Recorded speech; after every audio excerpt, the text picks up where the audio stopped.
If you've got an achy breaky heart, then maybe ASUS's new fitness watch is the device for you.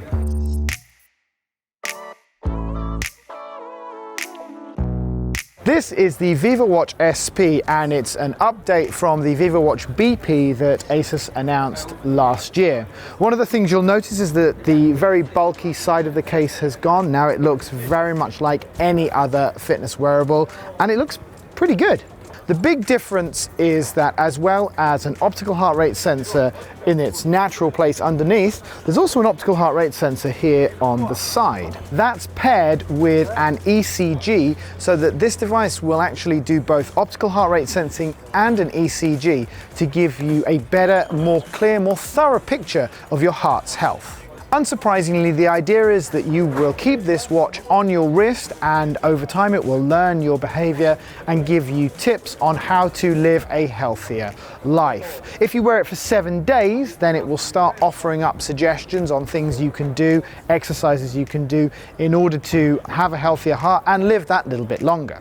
And taking a heart rate measurement is fairly easy. Now you may think, given what the last one looked like, that the silver pusher is the ECG sensor, but you'd be wrong, because actually you've got the optical heart rate here and the ECG sensor on the underside, and you simply set it to go by activating it in the menu and then pinching these two together. Now the company says it will take between 15 and 20 seconds, although you may need to get your eye in on those initial tries before you can do it in that time. Now this is not a smartwatch, it's a fitness watch, so there'll be smartphone notifications and quick replies for certain very simple messages, but there's nothing more than that. It's all fitness based. Very specifically for runners and hikers. If you're a runner, not only do you get GPS, but you also get things like pace coaching, a map of where you've been afterwards, and it will track your speed as well, which is phenomenal. The other really interesting thing is that there's an altimeter in this, so when you're hiking and you're going uphill,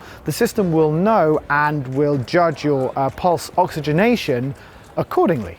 One particular area of focus is sleep, more specifically whether you're getting enough oxygen overnight. So this will be checking your blood oxygen levels while you're asleep to see whether you've got a condition like sleep apnea or anything else, where if you're not getting enough oxygen in your blood, then you're not going to have a very high quality of sleep.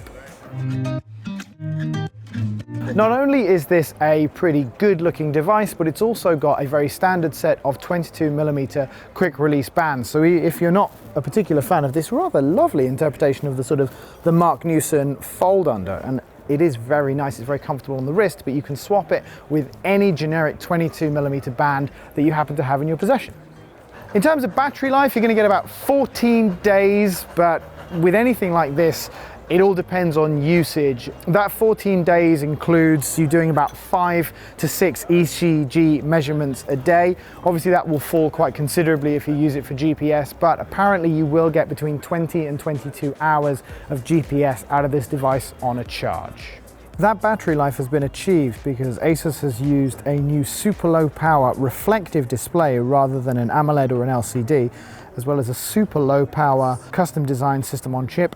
Now, we don't know how much it's going to cost. The hope is maybe under $300 US, but we'll have to wait and see. But we are expecting this to arrive in store shelves just before the holidays, although it may depend on FDA clearances, whether we get all of the features in all of the territories, or maybe things like blood pressure may not filter out for another couple of months. But as with every device that's trying to do medical monitoring in a consumer tech body, there's just a lot of waiting around for the regulators to raise or lower their thumbs.